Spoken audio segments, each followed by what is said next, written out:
নমস্কাৰ আজি মই আপোনালোকক ভোট জলকীয়া পুলি কিদৰে ৰোপণ কৰোঁ তাকে দেখুৱাবলৈ লৈছোঁ। ভোট জলকীয়া পুলি ৰোপণ কৰিবলৈ হ'লে মেইন আপোনাৰ মাটিটো ভাল হ'ব লাগে। মই মাটিটো পথাৰৰ মাটি লৈছোঁ আৰু অলপ ৰঙা মাটি হয়। তাত মই আগতে অলপ সৰিয়হৰ খলি হৈ মিক্স কৰা আছে আৰু বৰ্তমান মই তাত ফুটছাই আৰু গোবৰ মিক্স কৰি কেনেকৈ পুলিটো ৰোপণ কৰে তাকে দেখুৱাইছোঁ। প্ৰথমতে চাওক, এইখিনি মই ফুটছাই লৈছোঁ আৰু মোৰ যিটো পুলি আপোনাৰ 20 দিনমানৰ পুলি হয়। এইটো গুটি লগোৱাৰ পাছৰ পৰা 20 দিনমানৰ পুলি। তো মই এইটো ডিছপ'জেল গিলাছতে কৰিছিলোঁ।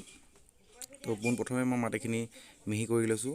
মিহি কৰি লোৱাৰ পাছত তাত অলপ ফুটছাই দিম। মাটিখিনি অনুপাতে ফুটছাইটো দিয়া হয় আৰু যিটো গোবৰ, শুকান গোবৰ ইউজ কৰিছোঁ, শুকান গোবৰটো ছেইম তেনেকুৱাই ধৰণৰ হয়।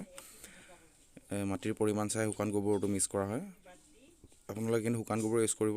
আৰু ফুটছাইটো একচুৱেলি ইউজ কৰা হয় মাটিত থকা যিবিলাক কীটনাশক, পোক পৰুৱা, মাটিৰ যিটো উৰ্বৰতা শক্তি কমাই দিয়ে, তো সেই বস্তুটোক প্ৰতিশোধ কৰিবৰ কাৰণে ফুটছাইটো ব্যৱহাৰ কৰা হয়। আৰু এইদৰে মই ফুটছাইখিনি মাটিৰ লগত পূৰা মিক্স কৰি লৈছোঁ, আপোনালোকে দেখিবলৈ পাইছে।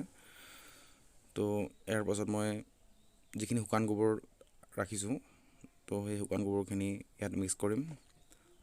আপোনালোকে দেখিবলৈ পাইছে মই বৰ্তমান ফুটছাইখিনি মাটিৰ লগত ধুনীয়াকৈ মিক্স কৰি লৈছোঁ আৰু ইয়াৰ পাছতে মই গোবৰখিনি মিক্স কৰিম।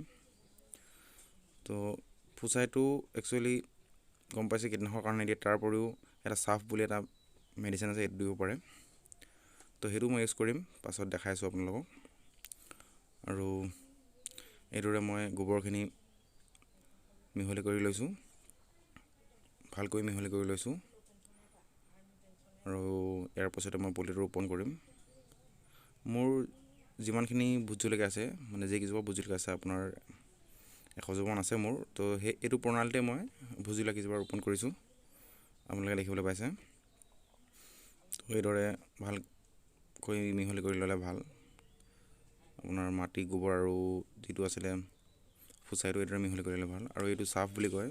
এই পেকেটটো একচুৱেলি মাটিত থকা পোক পতংগবিলাক মাৰিবৰ কাৰণে দিয়া হয়।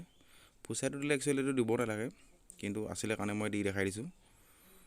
ফুটছাইটো ইমান পাবলৈ অসুবিধা হৈ যায় অতি পৰিমাণৰ মানে ৰোপণ কৰিলে মানে। তো এই চাফটো ব্যৱহাৰ কৰিলে মানে একেই কাম কৰে আৰু বৰ বেছি দাম নহয় চাফটোৰ। তো আপোনালোকে এনেকৈ চাফটো দি পিনে মিক্স কৰি ল'ব পাৰে। ধুনীয়াকৈ মিক্স কৰি ল'লে মানে মাটিৰ তলত পূৰা কমপ্লিটলি মিক্স হ'লে মানে ভাল। তো ইয়াৰ পাছত মই পুলিটো ৰোপণ কৰিম। তো পুলিটো ৰোপণ কৰিবলৈ হ'লে আমি যিটো ডিছপ'জেল গিলাছ ডাইৰেক্ট টানি উলিয়াই দিলে মানে বেয়া হৈ যায়। তো এখন ব্লেডেৰে ধুনীয়াকৈ ছাইডটো কাটি পিনে এইটোতে ছাইডৰ ফালৰ পৰা কাটি আনিলে ভাল হয়। তো এইদৰে মই কাটিছোঁ আৰু কাটোতে সাৱধান হ'ব লাগে যাতে যিবিলাক শিপা ওলাই থাকে এইবিলাক যাতে কাট নাখায়। তো এইদৰে মই কাটিলোঁ, কাটি ঠিক দেখি আছে আপোনালোকে। তো যিমানখিনি আগতে আপোনাৰ পুলিটোত মাটি লগাইছিলে সিমানটো পৰিমাণৰ গাঁতটো বনাই পিনে এনেকৈ ছাইডৰ মাটিখিনি দি দিব লাগে আৰু ধুনীয়াকৈ যিমান পাৰে আপুনি গুড়িটো অলপ ভালকৈ হেঁচি দিব লাগে, যাতে পানী দিলে মানে উঘাল খাই নাহে। মানে সৰু পুলি গম পাইছে, বেছি পানী, অত্যাধিক পানীৰ যদি আপোনাৰ প্ৰেছাৰটো পায় তেতিয়া উঘালি আহিব পাৰে, সেইকাৰণে গুড়িটো অলপ হেঁচি দিলে ভাল। তো ইয়াৰ পাছত মই চাইডে চাইডে অলপ আৰু শুকান গোবৰ দি দিছোঁ। তো ইয়াৰ পাছত মই ইয়াত পানী দিম। ৰোপণ কৰাৰ সময়ত আপুনি পানী দিয়াটো খুবেই প্ৰয়োজন। দেখিছে মই পানী ঢালিছোঁ।